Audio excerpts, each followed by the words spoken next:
So I had an employee quit last week, no notice. I'm sure it happens to a lot of businesses. In fact, I know it happens to a lot of businesses.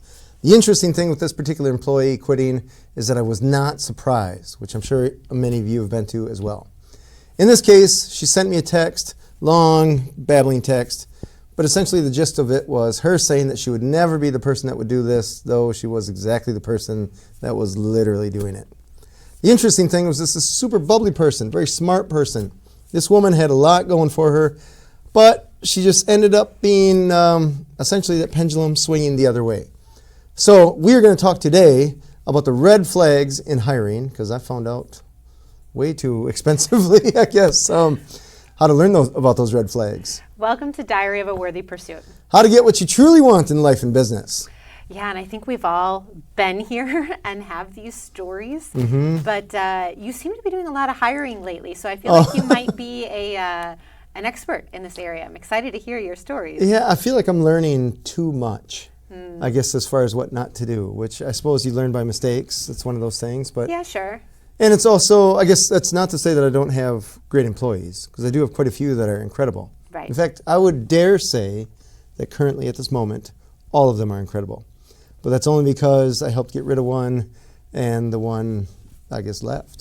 So, with no notice. Even though she was doing really well, whatever. Well, and I think that that's sometimes where we get some of the best of these stories is we hire someone, we think they're going to be this kind of person, and then they show their true colors after they've been on the job for a month or two, and you realize, oh, I should have seen that. Right. Or that I should have seen this coming. So sometimes our best lessons are from the people that don't turn out to be who we thought they were, or they leave. Yeah.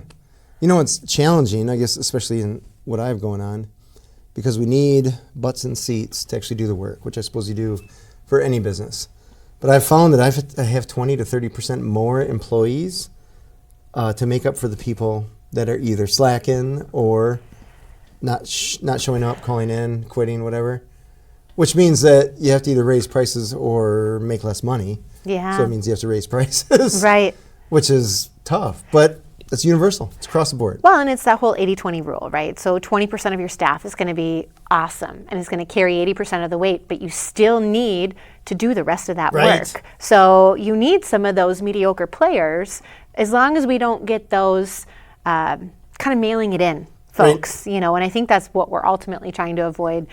Those folks, I guess when I'm looking for employees, I want to make sure that they have integrity, that they do what they say they're going to do, that they, you know, come after something with an attitude of they're going to tackle it, they're going to take responsibility for their actions and not be a victim. Those are some of my personal pet peeves, as we've talked about a lot on the show. Don't be the victim, yeah. Right. Don't play the victim. But I think one of the first things that's really important to know is what do you value in an employee so you know what red flags you're looking for.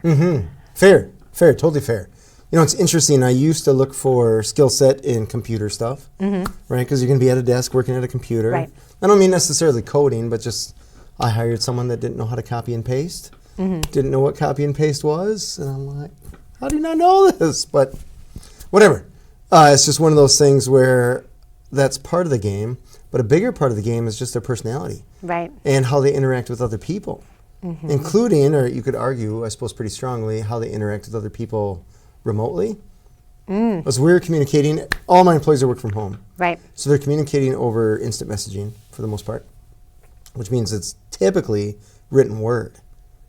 And written word where you take out the body language and all that kind of stuff. Like I can write a sentence and somebody will read it to themselves totally different than how I wrote it, but I don't know that.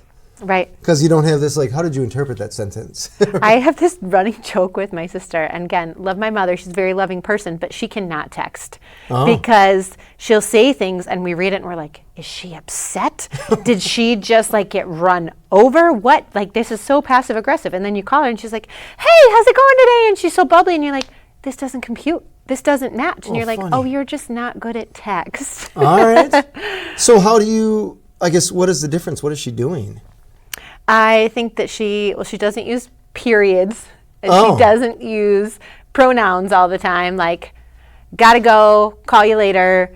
I don't know, but some of it's just like quick responses also. Right. We need to talk. Right, that's scary, right? Like, what does that mean? Yeah, right. So I hear that, and that some people are just not talented at written word. Interesting. All right. I'd never heard that. That's peculiar. I like it. Yeah. Yeah. So, anyways, some of the things we're going to help you learn from, I guess, my pain, I guess, as far as that goes.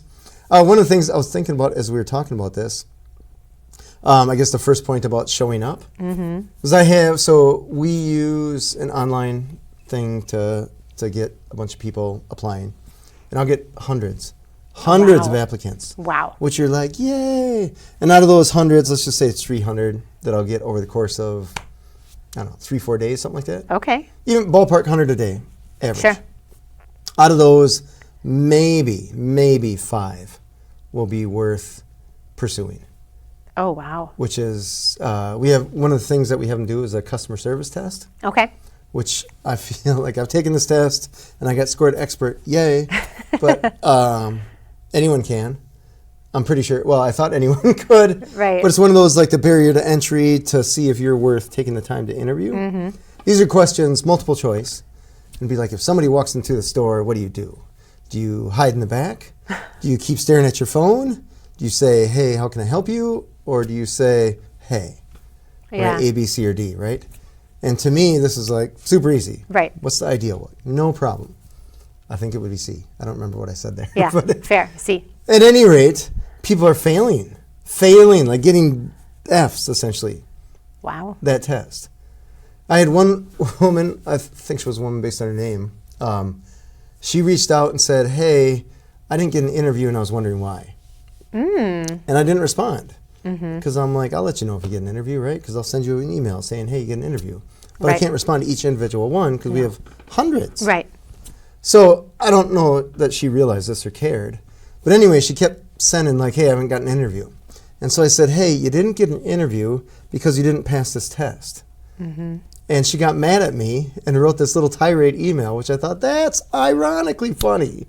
Because you, from a customer service point of view, you failed the customer service test. Yeah. And now you're proving that you're terrible at customer service. Oh my gosh, so this reminds me of a story. I was doing phone interviews. Again, the interviewees were fed to me by a service that, Right. where people submitted their resumes.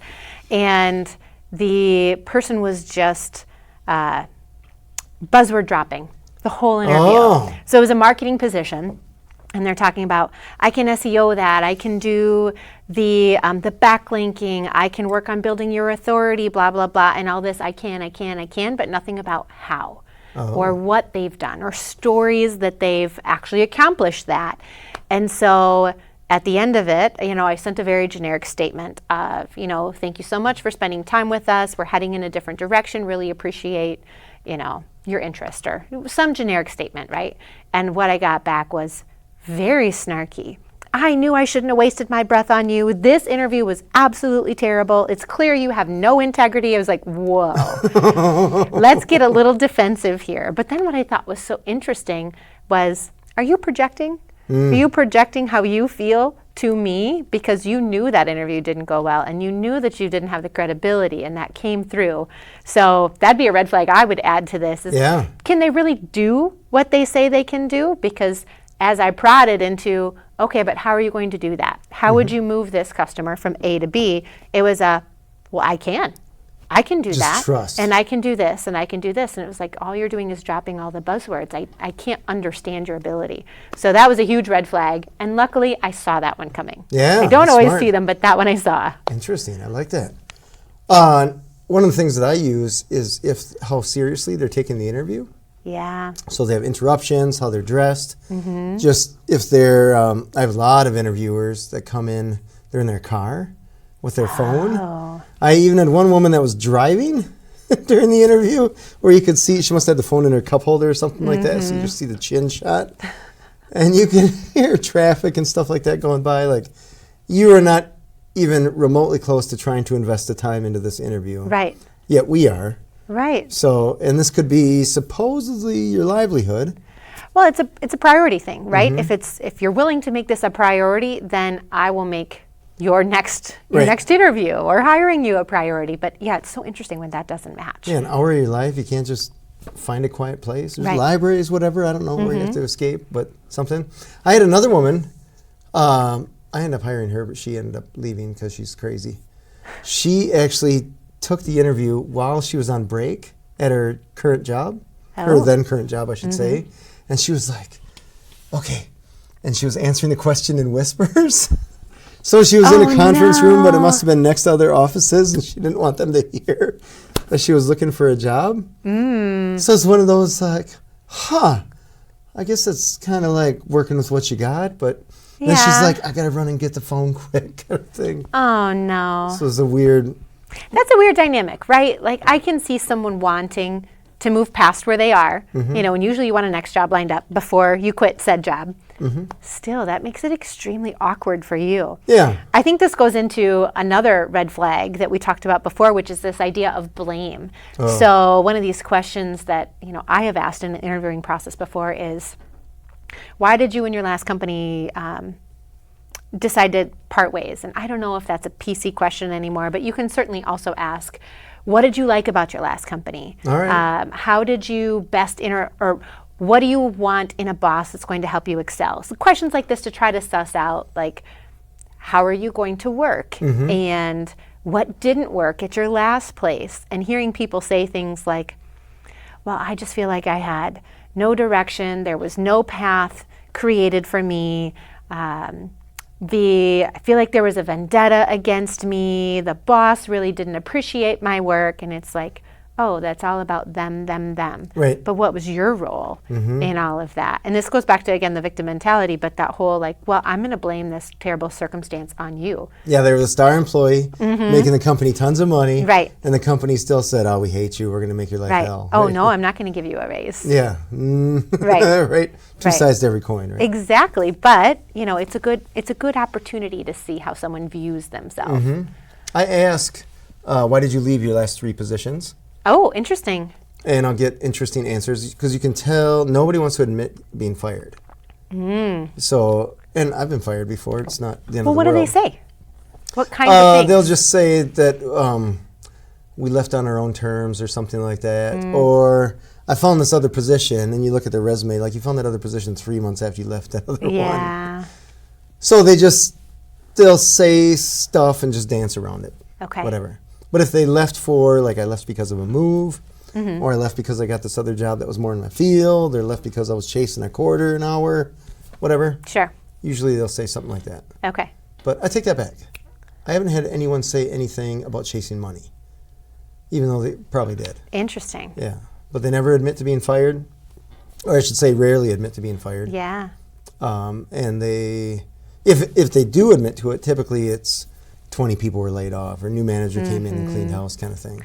What would you do, hypothetical, if someone came in and blatantly did admit that they were fired? Would you use that as a red flag? Or would you, how would you prompt that to say, well, they were fired, but this person is at least worth talking to? I wouldn't consider that like your black flagged forever kind of thing. No, because like there's 2 sides to every coin, right? So maybe they were fired because they called out their boss on being a drunk or something. I don't know, right? Fair. Whatever it was. Right. Right? The reason that they were let go, I'd want to know more of the story. Yeah. But part of me wants to know more of the story just because it's a story. Right.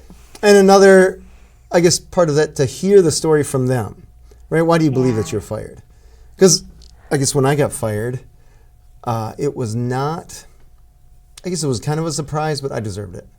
At the time, I didn't realize it. But when I think back, like if I had an employee do what I was doing, I wouldn't have fired, but I definitely would have had a conversation. Yeah. Like a little come to Jesus meeting kind of thing. Because what I was doing was actively looking for a job and giving the phone number for that business that I was working at to the companies that I was looking to get a job from. Oh, young James. So there's more to the story. We don't have to get into it. Sure. But I was being spiteful. Yeah. Because I was making them a lot of money, and they're like, we're going to take care of you, James. We're going to take care of you, James. And then 6 months go by, it's time for my review, and they're like, we're going to give you 40-cent raise. And I'm like, 40 cents? Woo! So that's when I'm like, flip the switch. Yeah. And I applied to all these positions, even that I wasn't interested in the position, I just wanting other jobs calling that business, saying we're looking for James to schedule an interview. Yeah. And so I got fired for attitude, which whatever. Well, okay, so that's a good segue right? into one of these other red flags that we've talked about, which is is attitude. How do they, not only are they prioritizing the interview, but how are they approaching it? So if they're coming in, again, with shame, blame, all those things, that's a big red flag for me. But also if they're coming in and saying, well, I really need a new opportunity, or they're like desperation is not an attitude that I'm attracted to. No. What are some other attitudes that have thrown you off? I've had some, so I do group interviews. Okay. Remote, Sure. Zoom, whatever, interviews. And for some reason, some people are surprised by that. Even though in the job description, I say these are the 3 times for the interview. So like I had one woman reach out just recently this week. She reached out at least 10 times saying, I'm ready to go on Wednesday. Right? Because in the job post, I put these are the interview times. So she's like, I never got the link. Right? Like there's a reason we didn't give you the link. Anyways, the thing that I look for in the interview is how do they interact with other people. Yeah. So I'll ask a question. One of the questions, for example, I think we talked about it a little bit before, about the other jobs. I feel like there's another one, but I can't think of right now. Anyways, one of the questions I ask is what are the top 3 challenges in your life right now? Yeah. Not counting the job search. Right. And so people will answer that with whatever. And if another person following up on that question, like their turn comes, and they say, well, like Becky said, or like Luann said, or like Steve said, whatever, that shows that they're paying attention. I've had other people that are just like, oh, I'm sorry, what was the question? Oh, no. So they're totally space cadets. Like they're doing 50 things at once. So I get it, because some interviews I've had 12 people, which that's tough. Because you don't get to ask that many questions. Right. And some people want to hear themselves talk way too long. Yeah. I haven't figured out a nice way to cut that crowd down. Like you start with 12, but after the first 3 questions, you're like, okay, you 8, can take a walk. Because I would love advice on this. I don't know how to tell them, you can go now, without the other 4 that I'm still interested in saying, well, what's wrong with this guy? Right. So if you have any advice for James, yes, please write in the comments below about how he can filter that. I think that's really interesting, though, because you don't want to waste your time or their time. Or everyone else's time, right? Exactly. Because time is the resource we can't get back. So that is extremely hard. I got nothing for you, but hopefully somebody will.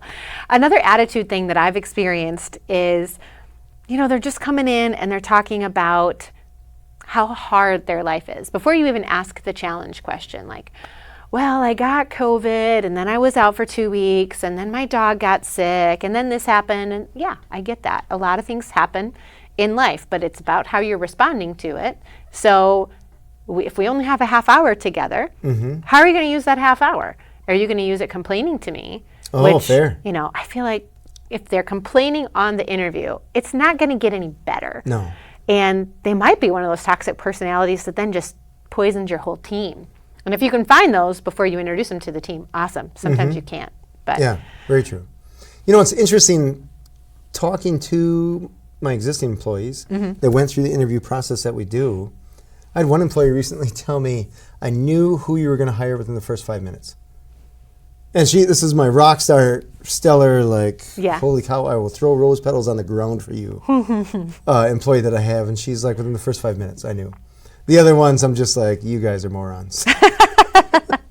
And she could tell from my body language. Oh, interesting. So sharp woman. Yeah. It was impressive. Yeah, and I'm like, I didn't even know at the time, but she picked up on it, which means that she was paying attention. Right. Which is why she's a rock star. Well, and that's fair because if people aren't responding, I think that's another red flag. We've talked about before how when you are asked a question, if you just answer the question and then leave it alone, it's very difficult to have a conversation. But how good is someone at a back and forth of a conversation? I think one of my pet peeves in phone interviews that I've done when I was hiring for a marketing firm was if they don't have any questions for me on the back end, even if it's just something like, hey, I researched your company and I see that you work with these kind of clients. Cool, that at least shows me you researched and you're trying to toss the ball back in my court. Or the typical, what does an average day in this role look like? Right, great question. At least it's a something that they're asking me, showing me their interest, rather than them just spit-firing answers back. Right. It's interesting. I was at the high school or one of the high schools here for a job fair. Yeah. And so I got my little booth, trying to see if any of these high schoolers would be worth hiring, even though I don't know if we typically don't hire that young. Mm-hmm. And it was all, what can you do for me from their end? Oh, interesting. And it was interesting because when I was looking for a job a long time ago, it was, this is what I can offer you. Mm-hmm. And this was totally like, what do you guys pay? Right. What are your hours? I need work-life balance. I'm like, you're 17, right? Like, what work-life balance? Your whole life is right. the life portion without the work part.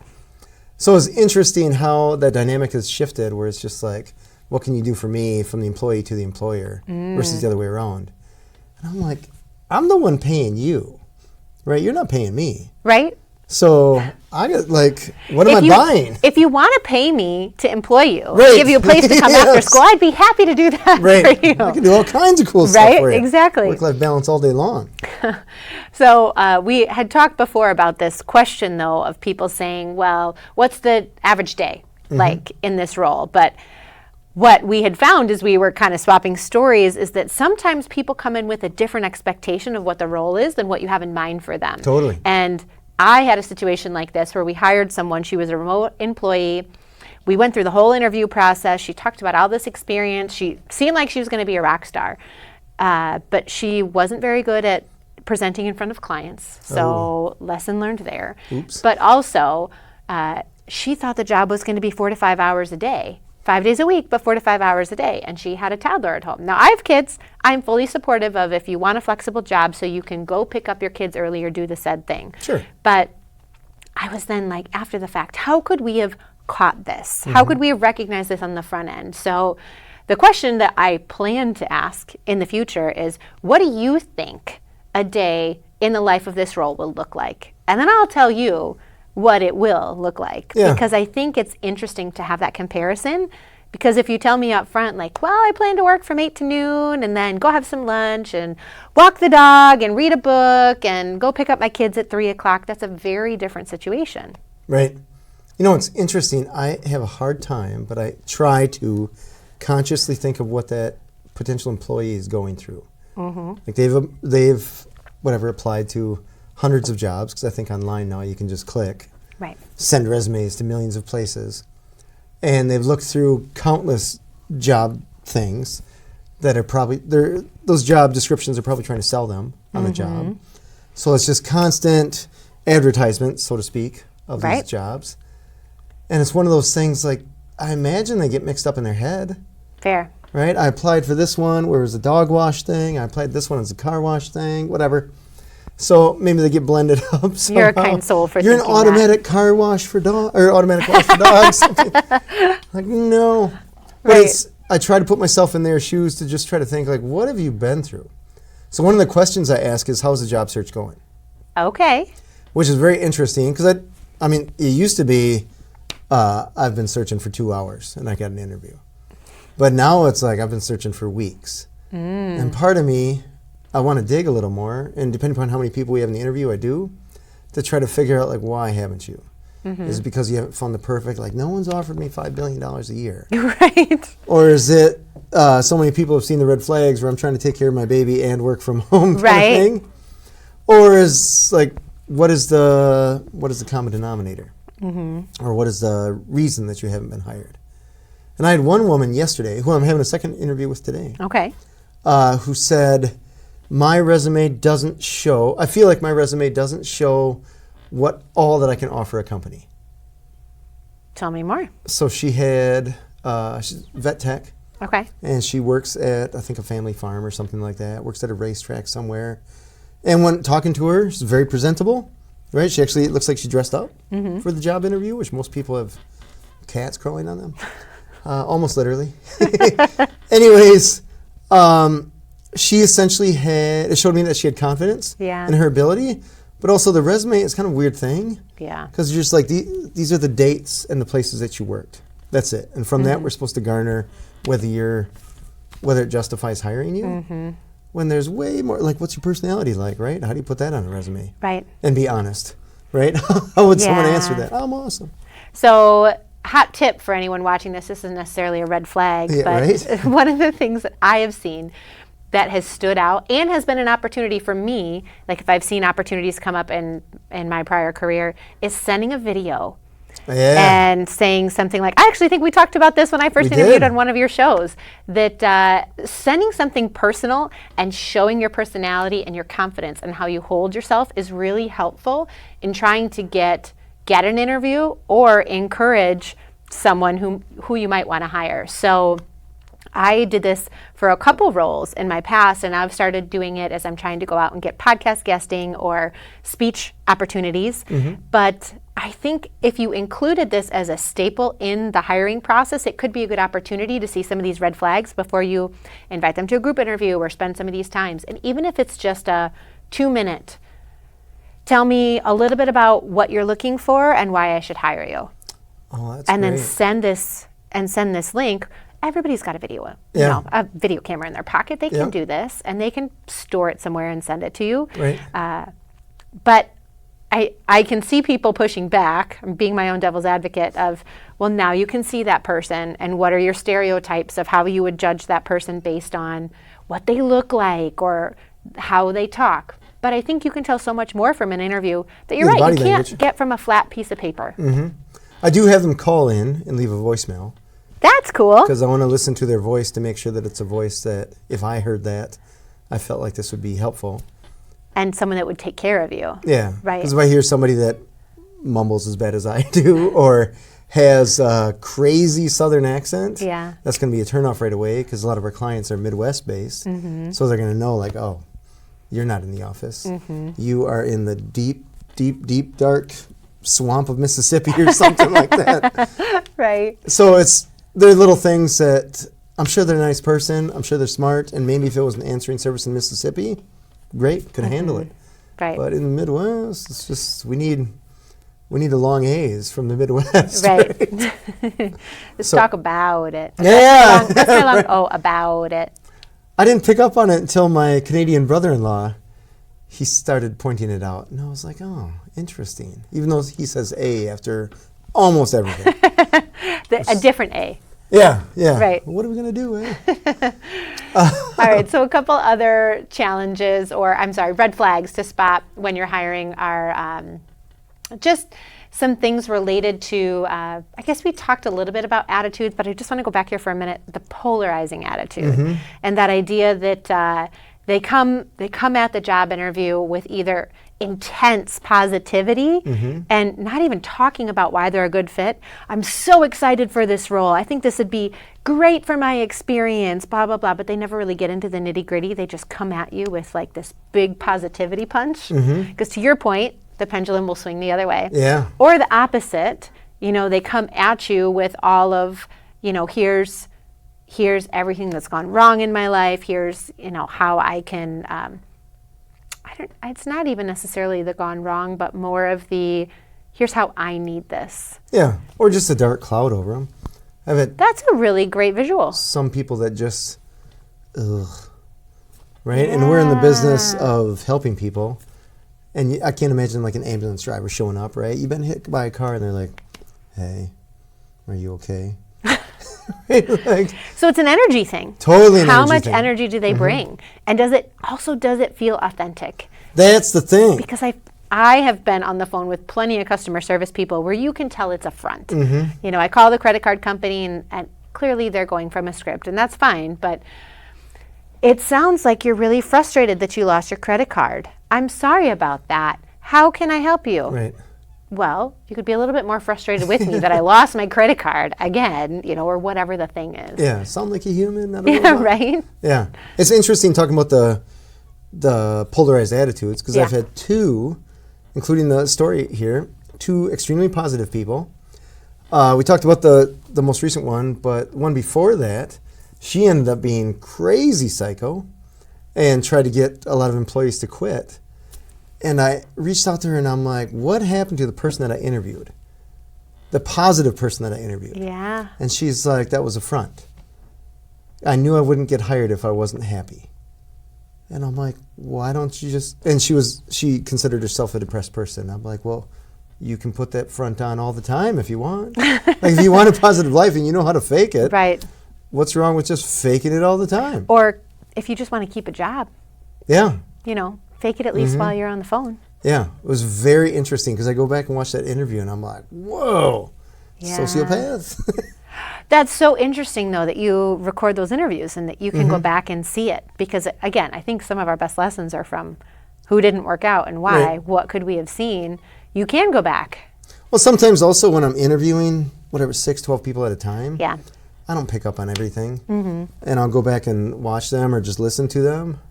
And I'll make you say, whoa, Yeah. I was going to hire this person, but now I have follow-up questions for them that I didn't think about at the time. Because you're also kind of, I guess, entertaining. I mean, Sure. you're trying to keep the flow and all that kind of stuff on top of trying to pick, like, hey, is this person that I'm going to pay Right. thousands of dollars every week, whatever, worth hiring? Yeah. So it's less I of love a- that, though, because it gives you it gives you an opportunity to give folks a second chance if you didn't pick up on something initially. Trying. I don't know that I have it all figured out, but I know I don't have it all figured out. I think we just keep doing the best we can with the information that we have. Amen to that. Every employee that doesn't work out, we learn a new opportunity or we learn a new lesson, right? But hopefully these red flags from hiring have been helpful. If you have others that you have experienced, please drop them in the comments so we can learn from you too. Absolutely. This has been Diary of a Worthy Pursuit. Where we help you get what you truly want in life and in business.